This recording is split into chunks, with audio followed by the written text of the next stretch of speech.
السلام علیکم ورحمۃ اللہ وبرکاتہ۔ الحمد للہ رب العالمین والعاقبۃ للمتقین هو الذی ارسل رسولہ بالہدی ودین الحق لیظہرہ علی الدین کلہ۔ پھر کے گلی گلی تباہ، ٹھوکریں سب کی کھائیں کیوں؟ پھر کے گلی گلی تباہ، ٹھوکریں سب کی کھائیں کیوں؟ دل کو جو عقل دے خدا، تیری گلی سے جائیں کیوں؟ سبحان اللہ۔ رخصت قافلہ کا شور، گشت سے ہمیں اٹھائے کیوں؟ سوتے ہیں ان کے سائے میں، کوئی ہمیں جگائے کیوں؟ سبحان اللہ سبحان اللہ۔ غفلت شیخ و شاب پر ہنستے ہیں طفل شیر خوار، کرنے کو گدگدی ابس آنے لگی بہائی کیوں؟ حورِ جنا ستم کیا، طیبہ نگر میں پھر گیا۔ حورِ جنا ستم کیا، طیبہ نگر میں پھر گیا۔ چھوڑ کے نغمے حجاز، دیس کی چیز گائی کیوں؟ چھوڑ کے نغمے حجاز، دیس کی چیز گائی کیوں؟ اور ہے تو رضا نرا ستم، جرموں پہ گر لجائیں ہم، کوئی بجائے سوز غم، ساز طرب بجائے کیوں؟ آج الحمدللہ سواد اعظم اہل سنت و جماعت کی عالمگیر تحریک سنی دعوت اسلامی کے زیر اہتمام اور یہاں کے نوجوانوں کی کاوشوں سے اور کوششوں سے یہ محفل کا انعقاد ہوا ہے۔ آپ اچھی طرح جانتے ہیں کہ امسال ذکر تاجدار کربلا کی محفل کو یہ 25واں سال ہے اور ترتیب وار یہ پروگرام کی تیسری محفل ہے۔ مجھے مرکزی اپنے مرکز کے شورا کے احباب کی جانب سے جس محفل کے جس عنوان کے حوالے سے پابند کیا گیا تھا، اس سے ایک دن تھوڑا سا ہم پیچھے چل رہے ہیں۔ اس کی وجہ یہ ہے کہ بارش کی وجہ سے گفتگو کم ہو سکی اور ساتھ ہی ساتھ کچھ وقت میں قلت بھی رہی اور باتیں کچھ تفصیل سے ہو گئی۔ تو فضائل اہل بیت کا عنوان ہم انشاءاللہ کل سے شروع کریں گے۔ کل کی جو بقیہ گفتگو تھی، جو سیرت النبی صلی اللہ علیہ وآلہ وسلم، سیرت اصحاب اور سیرت خلفائے راشدین کی، آج اللہ کی توفیق سے ہم اس کو اس عنوان کے حوالے سے مکمل کرتے ہیں کہ غلبہ دین کے لیے اللہ کے رسول صلی اللہ علیہ وآلہ وسلم، ان کے اصحاب، آل اور خلفاء کی محنتیں کیا ہے، کاوشیں کیا ہے، کوششیں کیا ہے۔ اس کی وجہ یہ ہے کہ آپ ہر سال سن رہے ہیں اور آپ کو پتہ ہے کہ امام عالی مقام، امام عرش مقام، امام حسین علی جدہ وعلیہ السلام کربلا میں دین بچانے گئے تھے۔ تو چونکہ دین بچانے آپ گئے تھے تو دین کو جن لوگوں نے پھیلانے کے لیے محنتیں کی، کاوشیں کی، کوششیں کی، تو اس کو جب تک ہم محسوس نہیں کریں گے، میں 3 دن سے یہی کہہ رہا ہوں کہ جب تک کہ اس کو محسوس نہیں کریں گے، اس وقت تک امام حسین رضی اللہ تبارک و تعالی عنہ کی محنتوں کا، ان کے جذبات کا، ان کے عزم کا، ان کی کاوشوں کا، ان کی کوششوں کا ہمیں اندازہ نہیں ہو سکتا۔ تو کل آپ نے سماعت کیا تھا، جو لوگ محفل میں تھے، جو نہیں تھے محفل جو ہے وہ یوٹیوب پر موجود ہے، آپ اس طرف رجوع کر سکتے ہیں کہ اصحاب پر کتنا ظلم ہوا، خود اللہ کے رسول صلی اللہ علیہ وآلہ وسلم نے کن حالات سے اپنے آپ کو گزارا اور وہ کن حالات سے گزرے۔ مکے کی زمین تنگ کر دی گئی اللہ کے رسول صلی اللہ علیہ وآلہ وسلم کے لیے، ان کے اصحاب کے لیے۔ اللہ کے رسول علیہ السلام طائف تشریف لے گئے، کل مختصر جو وہ سفر طائف بھی بیان ہوا۔ اسی طرح سے سیدنا بلال پر جو ظلم ہوا اختصار کے ساتھ، کل اس کا ذکر بھی ہوا۔ اسی طرح حضرت سمیہ کی شہادت بھی کل پڑھی گئی. حضرت عمار ابن یاسر کے ساتھ جو ہوا، جو ظلم کیا مکے والوں نے، اس کا ذکر بھی ہوا. اسی طرح کل تفصیل کے ساتھ حضرت سیدنا خبیب رضی اللہ تعالیٰ کی شہادت بھی آپ نے سماعت کیا. لیکن اب آگے کی گفتگو آپ سماعت کر لیں کہ اللہ کے حبیب صلی اللہ علیہ وآلہ وسلم کے اصحاب پر اسی طرح ظلم ہوتا رہا، حتیٰ کہ اللہ کے رسول علیہ السلام اپنے گھر میں جو وہ قیام کرنا مشکل ہو گیا، اور حضور علیہ الصلوۃ والتسلیم پر ظلم اور جبر مکے والوں کی طرف سے اتنا بڑا کہ اللہ کے رسول علیہ السلام یہ دین حق کی دعوت لے کر جب لوگوں تک پہنچتے تو حضور علیہ السلام کو گھر میں تک رہنے نہیں دیا گیا. تو اللہ کے حبیب علیہ السلام اپنا خود کا گھر چھوڑ کر دار ارقم میں صحابی رسول حضرت ارقم رضی اللہ تعالیٰ کے گھر میں جو ہے وہ تشریف لے گئے، اور اللہ کے حبیب علیہ الصلوۃ والتسلیم وہاں رہنے لگے. اسی طرح جو ہے وہ پھر اللہ رب العزت نے اسلام کو، حضور علیہ السلام کی محنت کو بار بار فرمایا، اور جو ہے وہ آقا علیہ السلام کی محنت کب ضائع ہو سکتی تھی؟ تو لوگ اسلام کے قریب سے قریب تر ہوتے چلے گئے. آپ نے حضرت امیر حمزہ کا اسلام بھی سنا کہ وہ اسلام لائے، پھر سیدنا فاروق اعظم رضی اللہ تعالیٰ عنہ بھی اسلام لائے. اس طرح سے دھیرے دھیرے جو ہے وہ ایک بڑا طبقہ اسلام میں داخل ہوتا چلا گیا، حتیٰ کہ مسلمانوں کی تعداد کم و بیش مکہ المکرمہ میں 400 کے قریب ہو گئی. یعنی مسلمانوں کی تعداد بڑھتی جا رہی تھی.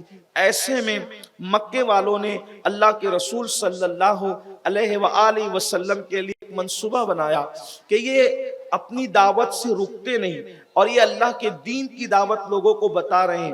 ظاہر سی بات ہے توہمات پرستی جو ہے اور کہانی قصے بہت دن تک کے لوگوں کے دل میں اپنی ہیبت تو بٹھا نہیں سکتے تھے اور بٹھا کے رکھ نہیں سکتے تھے.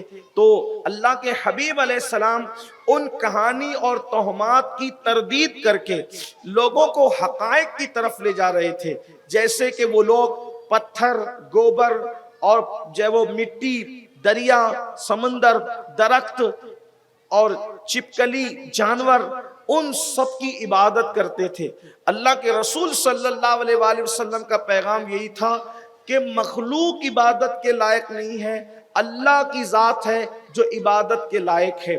یہ کیسے ہو سکتا ہے کہ انسان اپنے ہاتھوں سے کسی کو تراشے اور بعد میں اس کو اپنا خدا بھی بنا لے؟ یہ کیسے ہو سکتا ہے کہ انسان کسی کو اپنے ہاتھ سے بنائے پھر اس کو اپنا رب مانے، اس کو اپنا معبود مانے؟ کس قدر یہ غیر اخلاقی بات ہے، کس قدر یہ سوچ، فکر، عقل اور شعور سے گری ہوئی بات ہے کہ انسان اپنے ہاتھ سے بنا کر کے اس کی عبادت کرتا ہے. خدا وہ نہیں ہوتا جو بندوں کے ہاتھ سے بنتا ہے، بلکہ خدا تو وہ ہے جس نے بندوں کو بنایا ہے. اور ہمارے اللہ کی شان یہ ہے وہ مصور ہے، اور وہ ماں کے شکم میں انسان کی صورت بناتا ہے، اور اس کے صورت بنانے کا انداز کتنا حسین و جمیل ہے کہ کبھی بچہ ماں کی شکل پر ہے، کبھی بچہ باپ کی شکل پر ہے، کبھی بچہ دادی اور دادا کی شکل پر ہے، کبھی بچہ چچا تایا کی شکل پر ہے، کبھی بچہ ماموں اور خالہ کی شکل پر ہے. یہ شکلیں کون بناتا ہے ماں کے شکم میں؟ جہاں روشنی نہیں جا سکتی، جہاں اجالا نہیں جا سکتا، جہاں سوئی کی نوک ڈالنا جو ہے وہ ممکن نہیں ہے، وہاں کون ہے جو شکلیں بناتا ہے؟ وہ اللہ ہے جس کی توحید کی دعوت مصطفیٰ جان رحمت صلی اللہ علیہ وآلہ وسلم دے رہے تھے. ان لوگوں نے اللہ کے رسول علیہ السلام سے یہ بھی کہا کہ آپ ایک کام کریں کہ آپ اپنی بات کریں، ہمارے خداؤں کو برا نہ کہیں. اور انہوں نے یہ بات کہی کہ ٹھیک ہے آپ اپنی بات کے کریں لیکن ہمارے خداؤں کا رد نہ کریں. یہاں پر ان جو اپنے آپ کو روشن خیال سمجھنے والے مسلمانوں کی بھی تردید ہے کہ یہ روشن خیال نہیں بلکہ یہ تاریک اور اندھیرا خیال لوگ ہیں. یہ بدترین لوگ ہیں جو کہتے ہیں کہ یار باطل کو باطل نہ کہو، برے کو برا نہ کہو، اور غلط کو غلط نہ کہو، اپنی بات کرو. مکے کے مشرکین نے بھی یہ بات رکھی تھی کہ ہمارے خداؤں کو برا نہ کہو، باقی آپ اپنی بات کرتے جائیں. اللہ اللہ کے رسول علیہ السلام کے سامنے یہ بھی تجویز رکھی گئی تھی، ایک کام کریں کہ کچھ دن جو ہے وہ آپ ہمارے خداؤں کی عبادت کر لیں، پھر کچھ دن ہم آپ کے خدا کی عبادت کر لیتے ہیں، پھر جو ہے وہ اس طریقے سے، یعنی کہ دین کو کھچڑا بنانے کی کوشش کی جا رہی تھی، خلط ملط کرنے کی کوشش کی جا رہی تھی کہ کچھ دن آپ ہمارے خداؤں کی عبادت کریں، کچھ دن ہم آپ کے خدا کی عبادت کریں گے۔ تو اللہ تبارک و تعالیٰ نے جواب میں سورۃ الکافرون کو نازل فرمایا، قل یا ایھا الکافرون، اے محبوب ان کافروں سے فرما دو، لا اعبد ما تعبدون، میں ہرگز ان کی عبادت نہیں کروں گا جن کی تم عبادت کرتے ہو۔ اللہ اکبر۔ اور پھر پوری سورت مبارکہ مکمل ہوتی ہے اور اختتام یہ ہوتا ہے، لکم دینکم ولی دین، تمہارے لیے تمہارا مذہب ہے، ہمارے لیے ہمارا دین ہے، ہم تمہارے خدا کی عبادت نہیں کریں گے۔ اس سے پتا چلا کہ جو لوگ بڑے لبرل بنتے ہیں، نیوٹرل بنتے ہیں اور سوچتے ہیں آدھا تیتر آدھا بٹر، ان کے تہوار میں بھی شریک ہو جاؤ، ان کے تہوار میں بھی شریک ہو جاؤ، اور روشن خیال بنو۔ یاد رکھنا، کسی کے ساتھ اخلاق سے پیش آنا الگ بات ہے، کسی کے ساتھ اس نے سلوک کرنا الگ بات ہے، لیکن ایمان کا سودا کر کے لبرل بننے کی یا جو ہے وہ نیوٹرل بننے کی کوشش کرو گے تو دین صرف دین ہے، مذہب صرف مذہب ہے، ایمان صرف ایمان ہے، اسلام صرف ایمان ہے، اسلام ہے۔ ایمان اور کفر کے درمیان کوئی تیسری چیز نہیں ہے، یا تو کوئی مومن ہوگا یا تو کوئی کافر ہوگا۔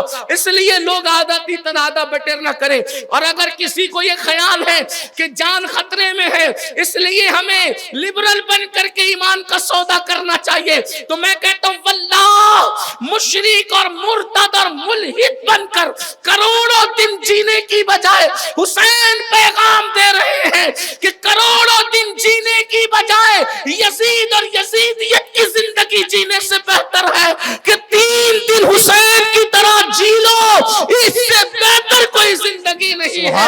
جب بھی کبھی ضمیر کا سودا ہو دوستو، قائم رہو حسین کے انکار کی طرف۔ سبحان اللہ، سبحان اللہ۔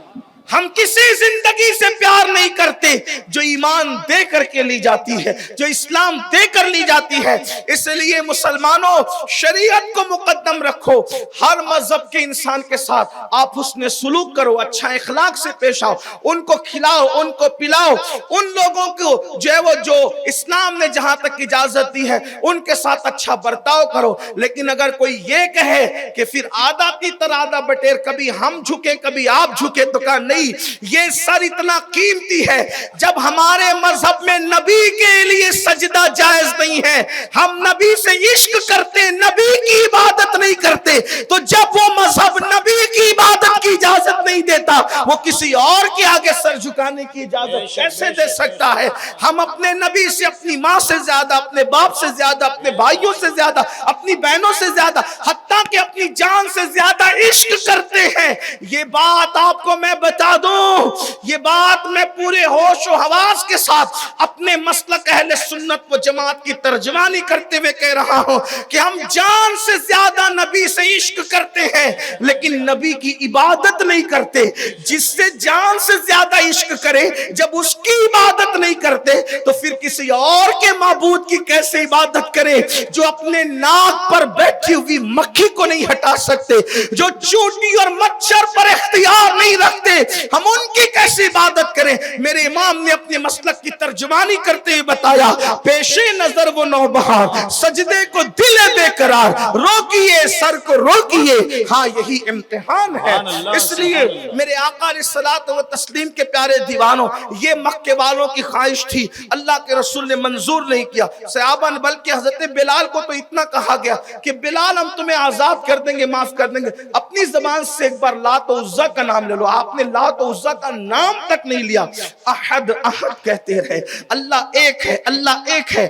اس سے آپ کو بھی پتا چلنا چاہیے مسلمانوں، دین اتنا سستا نہیں ہے کہ آپ گانے، فلم اور سیریل کی دہلیز پر اپنے ایمان کا سودا کر دیں۔ پہلی بات تو اسلام میں گانا گانے کی اجازت نہیں ہے، اور وہ گانا جس میں شرکیہ اور کفریہ کلمات ہے، وہ گانا اگر آپ گاتے ہیں راضی رہ کر اور سنتے ہیں راضی رہ کر، تو علماء کا فتویٰ ہے کہ کفریہ کلمات گانے والا راضی رہ کر یا سننے والا وہ کافر ہو جاتا ہے، اس کی بیوی اس کے نکاح سے نکل جاتی ہے۔ لوگ گانے اور فلم اور سیریلوں کی دہلیز پر ایمان کا سودا کر رہے ہیں۔ کیا اسلام میں کوئی ایسی نظمیں نہیں ہیں جس کو ہم سن سکیں؟ نعتیں ختم ہو گئی جس کو سن سکے، عبرت والے اشعار ختم ہو چکے جس کو ہم سن سکیں؟ واللہ ہمارے اسلام کے شعراء نے ایسی ایسی نعتیں لکھی، ایسی ایسی نظمیں لکھی، ایسے ایسے رقت انگیز کلام لکھے جس سے دل نرم ہوتا ہے۔ اس کو چھوڑ کر مسلمان گانے اور غزلوں کے پیچھے اور کفریہ اور شرکیہ کلمات کے پیچھے جا رہے ہیں۔ تو بہرحال عرض یہ کر رہا تھا کہ اللہ کے حبیب علیہ السلام نے جب قبول نہیں کیا اور کسی قسم پر اللہ کے رسول علیہ السلام نے کمپرمائز نہیں فرمایا، تو آقا کریم صلی اللہ علیہ وآلہ وسلم کے لیے انہوں نے ایک منصوبہ تیار کیا جس کو میں اختصار کے ساتھ بغیر واقعات پڑے ہوئے اشارہ دیتے ہوئے چلنا چاہتا ہوں کہ اللہ کے حبیب صلی اللہ علیہ وسلم کو ان لوگوں نے معاذ اللہ ختم کرنے کا پلان، ایک مقام تھا جہاں مکے والے بیٹھ کر کے مشورہ کرتے تھے اور منصوبے بناتے تھے، اس کا نام انہوں نے دار الندوہ رکھا تھا۔ وہاں پر بیٹھ کر اللہ کے رسول علیہ السلام کے خلاف انہوں نے قتل کی سازش رچی، قتل کا منصوبہ بنایا اور اللہ کے حبیب علیہ السلام کے لیے کہا کہ چاروں طرف سے جو ہے وہ ہر قبیلے کا ایک آدمی کھڑا کر دیا جائے اور جیسے موقع ملے حضور کو معاذ اللہ گویا کہ ختم کر دیا جائے، معاذ اللہ ثم معاذ اللہ۔ اور پھر ہر قبیلے کا آدمی جب قتل میں شامل ہوگا تو تنہا بنو ہاشم تمام عرب کے قبیلوں سے لڑنے کی طاقت نہیں رکھیں گے، تو پھر ان لوگوں نے عرب کے ان بہادر کہلانے والے جوانوں کو حضور علیہ السلام کے گھر کے ارد گرد جمع کر دیا۔ چونکہ اللہ کے حبیب علیہ السلام کو حکم ہو چکا تھا ہجرت کا اور صحابہ کرام کو مدینہ منورہ جانے کی، آقا علیہ السلام نے اجازت دے دی تھی۔ چند مسلمان بچے تھے، اکثر مسلمان ہجرت کر چکے تھے۔ اللہ کے حبیب علیہ السلام کے مکان کو چاروں طرف سے وہ گھیر کر تلواریں لے کر کھڑے ہو گئے۔ عین رات کے وقت حکم آتا ہے محبوب یہاں سے اٹھیں اور آپ بھی مکے سے مدینے کی طرف، اس وقت اس کا نام مدینہ نہیں تھا بلکہ یثرب اس کو کہتے تھے، یثرب کی طرف ہجرت فرمائیں۔ اللہ کے رسول علیہ السلام اٹھتے ہیں اور اپنے بستر پر مولائے کائنات شیر خدا علی مرتضیٰ کو فرماتے ہیں، علی تم میرے بستر پر سو جاؤ، صبح اٹھنا، جن جن کی امانتیں میرے پاس ہے ان کی امانت کو ان تک لوٹانا اور فلاں مقام پر آ کر کے مجھ سے ملنا۔ یہاں پر بیٹھے ہوئے ذکر شہید کربلا سننے والے اور ذکر تاجدار کربلا کی محفل میں آنے والے بھائیوں اور بہنوں سے میری گزارش ہے تھوڑی توجہ فرمائیں۔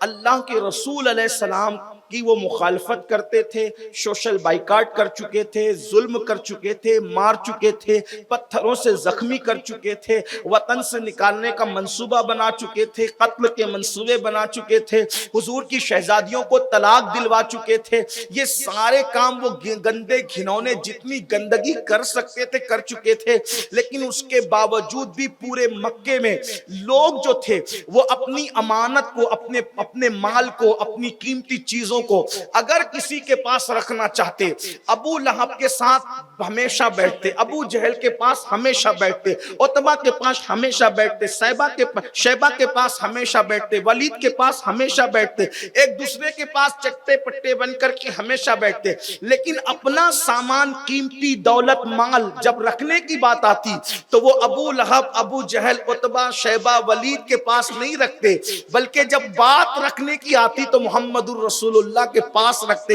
اس سے پتا چلتا تھا کہ دشمنی تو کرتے تھے لیکن ان کا دل کہتا تھا اگر امانت کو کوئی سنبھال سکتا ہے تو اسی کو محمد الرسول اللہ کہتے ہیں۔ ان کو صادق الوعد الامین، یہ اپنے نبی کا کردار ہے کہ مکے کے مشرکین ہزار دشمنی کے باوجود بھی اپنی امانتیں میرے آقا کے پاس رکھتے تھے کہ وہاں امانت ضائع نہیں ہو سکتی۔ اس سے پتا چلا کہ اللہ کے رسول علیہ السلام کیسے امین تھے، کیسے صادق تھے، اسی لیے لوگ ان کو صادق الوعد الامین کہہ کر پکارتے تھے۔ اور ایک بات کا آپ اندازہ کریں، حضور علیہ السلام کے قتل کے لیے چاروں طرف سے گنڈے مکے کے کھڑے ہیں اور حضور علیہ السلام راتوں رات مکے سے نکل رہے ہیں، مگر اللہ کے رسول علیہ الصلوۃ والتسلیم جو ہے ان کا مال، ان کی امانتیں ساتھ لے کر کے نہیں جا رہے ہیں، بلکہ اپنے چچا زاد بھائی مولائے کائنات سیدنا علی علی کو اپنے بستر پہ سلا کر فرما رہے ہیں علی تم صبح اٹھنا اور جس جس کی امانت ہے اس کو لوٹا دینا. اس کا مطلب اللہ کے رسول ہمیں بتا رہے ہیں کہ جان کا دشمن بھی اگر امانت تمہارے پاس رکھے تو جان کے دشمن کی امانت میں بھی تم خیانت مت کرنا. آج مسلمانوں کیا ہمارے اندر یہ جذبات ہیں؟ ہمارا حال تو یہ ہے کس کا مال کب ملے اور میں لے کر کے کھا لوں. حال یہ ہے بہت سارے لوگ ہیں بیچاروں کی، کچھ لوگوں کی ہوٹلیں بند ہو گئی، کچھ لوگوں کا کھانا ول بند ہو گیا، کچھ لوگوں کی انڈے کی گاڑی بند ہو گئی، کچھ لوگوں کے کارخانے بند ہو گئے، کچھ لوگوں کی سازنگیں بند ہو گئی. آ کر کے کہنے لگے کہ یہ بند ہوا وہ بند ہوا. پوچھا تو کہا کیسے بند ہوا؟ تو چائے والا کہتا ہے کہ لوگوں نے اتنا ادھار لگایا بعد میں دیا ہی نہیں. کچھ لوگ کہتے ہیں کہ سائزنگ والے کہ وہ فلاں مال لے کر کے بھاگ گیا دیا نہیں.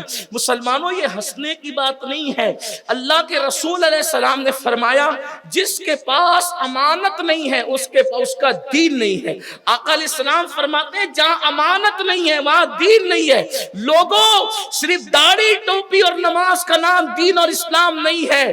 داڑھی ٹوپی نماز اپنی جگہ ہے لیکن دین پورا دین ہے، دین مکمل دین ہے. اللہ کا دین مکمل نظام حیات ہے. آج مسلمانوں میں امانت نام کی چیز ڈھونڈو. اللہ اکبر.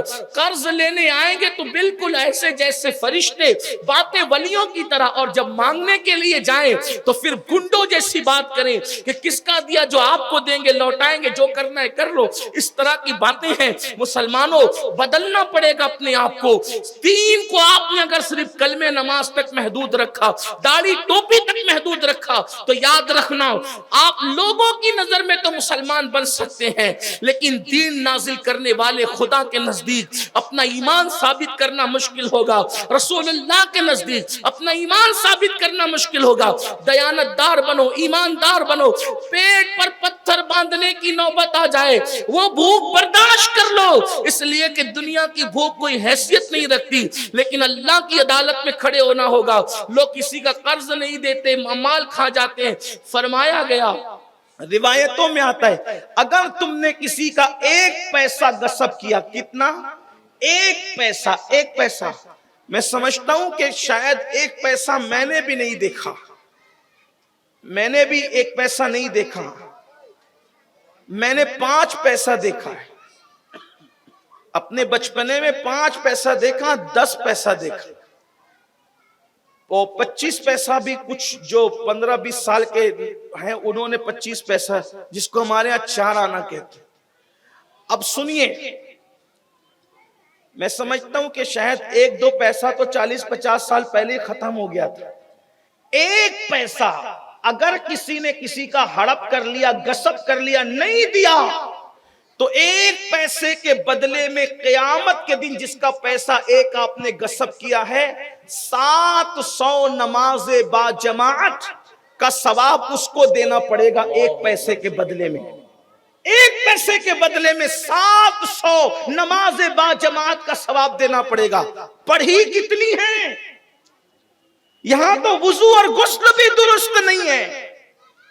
1 پیسے کے بدلے میں 100 پیسے کا 1 روپیہ بنتا ہے. آج 1 روپیہ تو فقیر بھی نہیں لیتا. فقیر کو دو تو منہ دیکھتا ہے کس بخیل سے سامنا ہو گیا.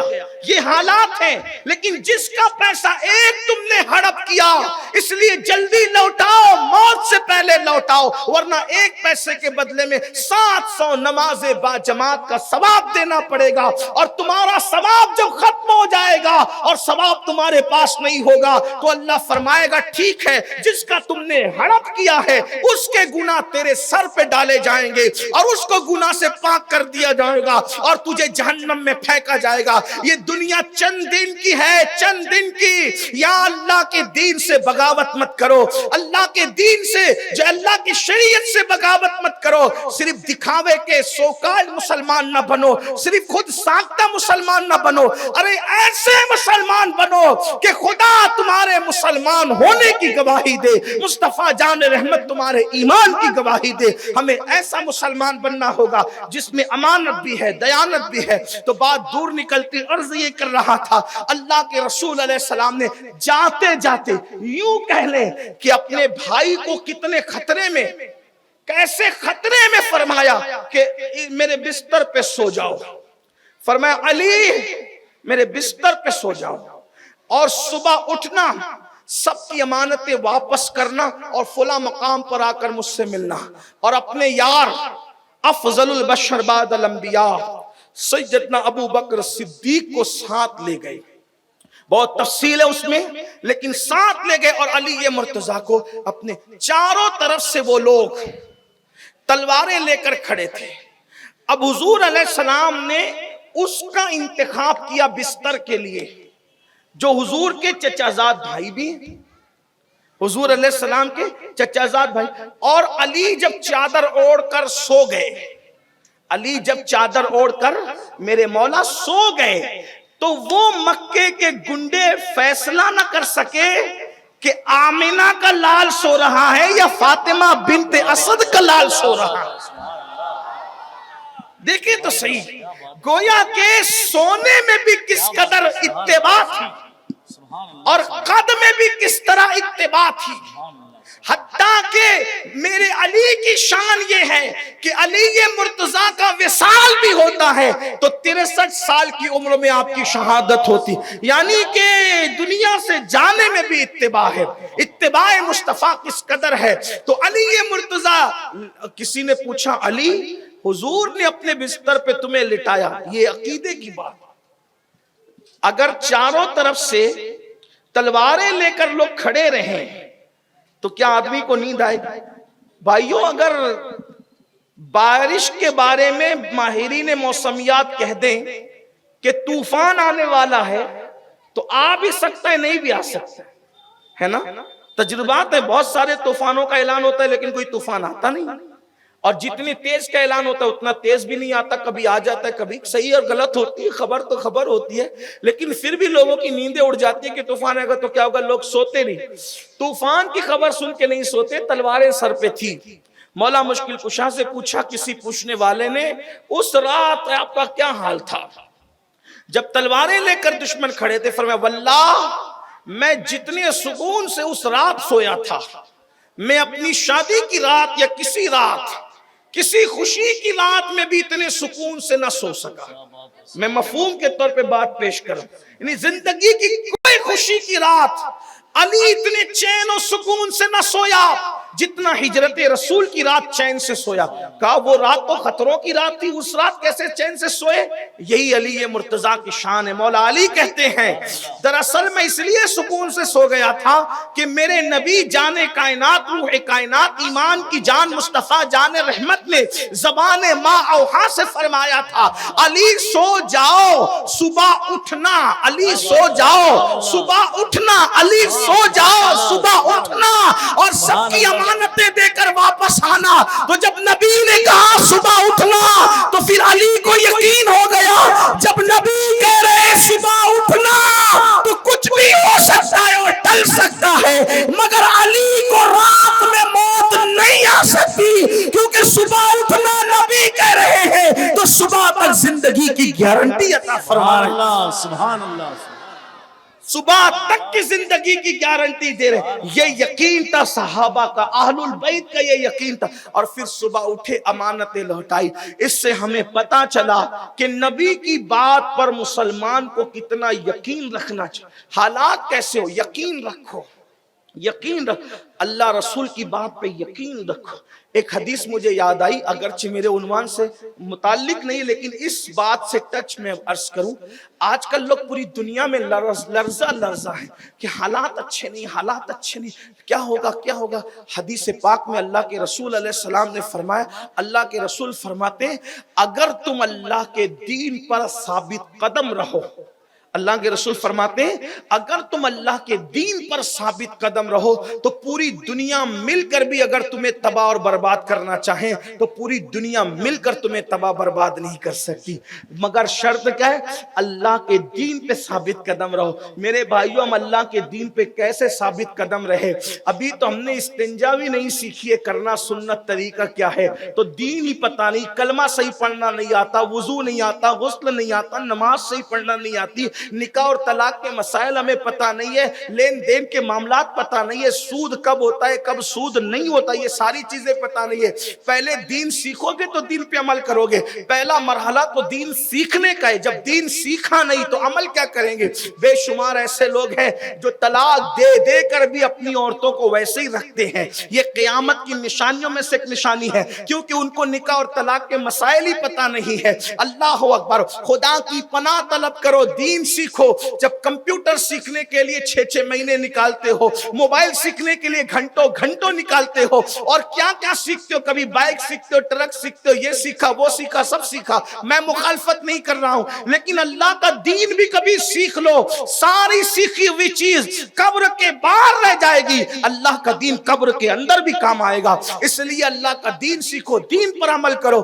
دین وہ ہے جس نے کبھی انسان کو گرنے نہیں دیا، دین کا دامن جس نے تھاما، دین نے اس کو ذلیل ہونے نہیں دیا۔ ارے یہ دین اسلامی ہے کہ عرب کے صحرا نشینوں نے جب اس دین کا دامن پکڑا ہے تو کیسر و کسریٰ کے تاجدار بنے۔ اسی دین کی برکت سے ہمیں بھی یہ مقام اور مرتبے ان کے صدقے میں مل سکتے ہیں، لیکن دین پر آؤ تو صحیح، مذہب پر آؤ تو صحیح۔ بہرحال اللہ کے رسول علیہ السلام ہجرت کر کے مدینہ طیبہ تشریف لے جاتے ہیں، اور پھر مدینہ منورہ کا ماحول تھا، پورا مدینہ جو ہے خوشیوں سے گویا کہ جگمگا رہا تھا۔ طلع البدر علینا جو ہے کہ نغمے جو ہے گنگنائے جا رہے تھے۔ یہاں سے یہ بات بھی پتہ چل گئی کہ کچھ نوجوان لڑکے جو اسکول کالج پڑھتے ہیں ان کو ایسا لگتا ہے کہ یہ نعتوں کا جو معاملہ ہے یہ صرف آج کل 14ویں 15ویں صدی کے مولویوں کا گلو ہے، ایسا نہیں ہے۔ جب رسول اللہ تشریف لائے تھے تو عرب کی بچیوں نے نعت پڑھی تھی، طلع البدر علینا من ثنیات الوداع وجب شکر علینا ما دعا للہ دا۔ اللہ اکبر، انہوں نے نعتیں پڑھی، حسان بن ثابت نے نعت پڑھی، واحسن من کلم ترقت عینی واجمل من کلم تلید النساء خلقت مبرا من کل عیب کانک قد خلقت کما تشاء۔ انہوں نے نعتیں پڑھی، حضرت نابغہ جادی نے نعتیں پڑھی، حضرت موسیٰ اشعری نے نعتیں پڑھی، ابو موسیٰ اشعری نے، سیدہ فاطمہ الزہرا نے نعتیں لکھی، اما عائشہ صدیقہ نے نعتیں لکھی، صدیق اکبر نے نعتیں لکھی، مولا علی نے نعتیں لکھی، اللہ اکبر، سیدنا ابو ہریرہ نے اشعار لکھے، حضرت ابو طالب نے جو ہے وہ رسول اللہ کی شان میں اشعار لکھے۔ وہ لکھتے ہیں کہ وَأَبْيَدُ يُسْتَسْقَى الْغَمَامَ بِوَجْهِهِ سِمَالُ الْيَتَامَ عِصْمَةٌ لِلْأَرَامِلِ۔ وہ کہتے ہیں کہ یا رسول اللہ آپ کا گورا گورا چہرہ ایسا ہے، اے میرے آقا آپ کا گورا گورا چہرہ ایسا ہے جس کے صدقے میں بارش مانگی جاتی ہے، آپ یتیموں کا سہارا ہے اور بیواؤں کے غم گسار ہے۔ اللہ اکبر، اندازہ تو فرمائیں میرے آقا صلی اللہ علیہ وآلہ وسلم کے پیارے دیواروں، اور پھر ایک تسلسل نعتوں کا پتہ چلا کہ حضور کی تعریف کرنے والے ہر دور میں رہے ہیں۔ تعریف اس وہی کرتا ہے جس کے دل میں محبت ہوتی ہے، جس کے دل میں بیوی کا پیار ہے وہ بیوی سے تک کی تعریف کرتا ہے، جس کے دل میں ماں باپ کے لیے پیار ہے وہ ماں باپ کی تعریف کرتا ہے، جس کے دل میں بچے کے لیے پیار وہ بچے کی تعریف کرتا ہے۔ یار میرے عزیز، اگر بچہ اس کا کالا سانولا بھی ہو، ناک بھی بہ رہی ہو تو بھی پیار ہے، تو ماں باپ کہتے ہیں میرا چاند، میرا لال، میرا فلاں، میرا پھول، یہ وہ قربان جائے۔ اگر تیرا بچہ کالا بھی ہے، ناک بہ رہی ہے، اس کا رنگ بھی اچھا نہیں ہے، پھر بھی تو لال کہتا ہے، پھول کہتا ہے، چاند کہتا ہے، نادان اس کی تعریف کیوں نہیں کرتا جس کے لیے خدا والضحیٰ واللیل اذا سجا کہتا ہے، جس کی زلفوں کا ذکر قرآن میں، جس کے چہرے کا ذکر قرآن میں۔ واللہ ان کی اداؤں کا حال یہ ہے کہ خدا ان کو نام لے کر کے یا محمد کہہ کر پورے قرآن میں نہیں پکارتا، کبھی طٰہٰ کہے، کبھی یاسین کہے، کبھی مزمل کہے، کبھی مدثر کہے۔ اللہ اکبر، ان کی شان یہ ہے، ان کی شان میں قرآن نازل ہوتا ہے۔ اہل عشق تو یہاں تک کہتے ہیں آغاز سے اخیر تک قرآن ہے نعت مصطفیٰ، محبوب کے بیان کا کیسا انوکھا ڈھنگ ہے، جس کی تعریف کرو گے دل میں عشق کے چشمے پھوٹیں گے، عشق کا سمندر دل کے اندر جو ہے مجزن ہوگا۔ اللہ اکبر، حضرت سعدی شیرازی نے تعریف کی، امیر خسرو نے تعریف کی، اسی طریقے سے حضرت سیدنا عبد الرحمن ملا جامی نے تعریف کی، اسی طرح ہر دور میں تعریف کرنے والے تعریف کرتے رہے، اس صدی میں بھی ہے، اور انشاءاللہ جب تک دنیا قائم ہے، زمین اور آسمان قائم ہے، چاند اور سورج کی گردشیں قائم ہے، آمد لیل و نہار ہے، جب تک کہ دنوں کا اور راتوں کا آنا جانا ہے،